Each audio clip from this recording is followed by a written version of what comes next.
On tonight's edition of The Insiders, we investigate the phenomenon of gang stalking. WTXL ABC 27's Paulo Salazar examines the events that led to one man taking a gun on FSU's campus and opening fire.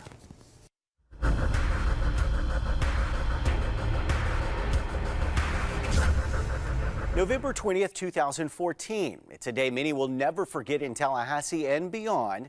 What started out as a night of studying in a college library turned to tragedy because of one man, Myron May. May believed he was a victim of gang stalking. Well, tonight you'll hear from May in his own chilling words, pleading for anyone to understand him as we examine just what is gang stalking. Kind of my last words. It's really unfortunate that I have to make this video. You see, I am a victim of covert harassment and electronic harassment and gang stalking.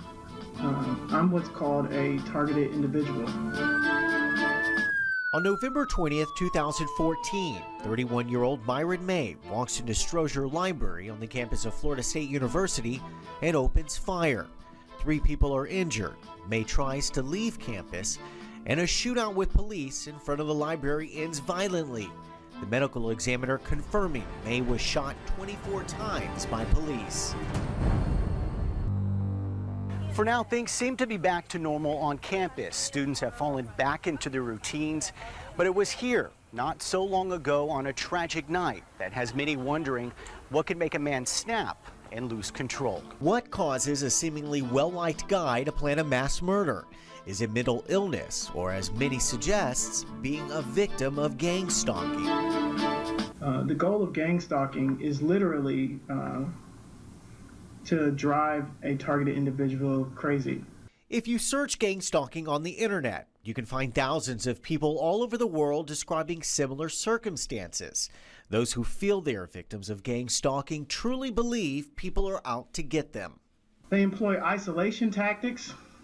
They basically try to convince your family, your friends, your neighbors, your coworkers that they should be keeping an eye on you. In a 2-hour video diary that May released before the shooting, he explains how and when he started to believe he was a targeted individual. A constant bout of noise that is never ending is designed to keep the targeted individual on edge. In September of 2014, while May was living in Las Cruces, New Mexico, he filed a police report.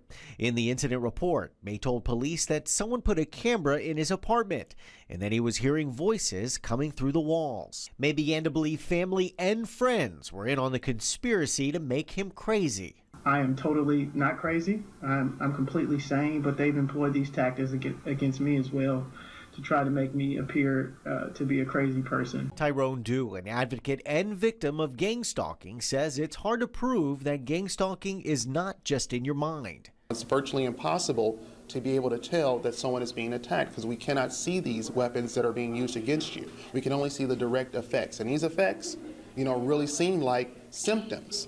And what unfolded that Thursday morning in November is testimony of just how bad those suffering from mental illness can get. Through the entire process, Myron May believed he was being stalked. There has been a shooting in the library. Stay where you are. Father, forgive me for what I'm about to do. Forgive me for all of my sins. Past sins, present sins, any future sins. I'm sorry that my faith was so weak. Amen.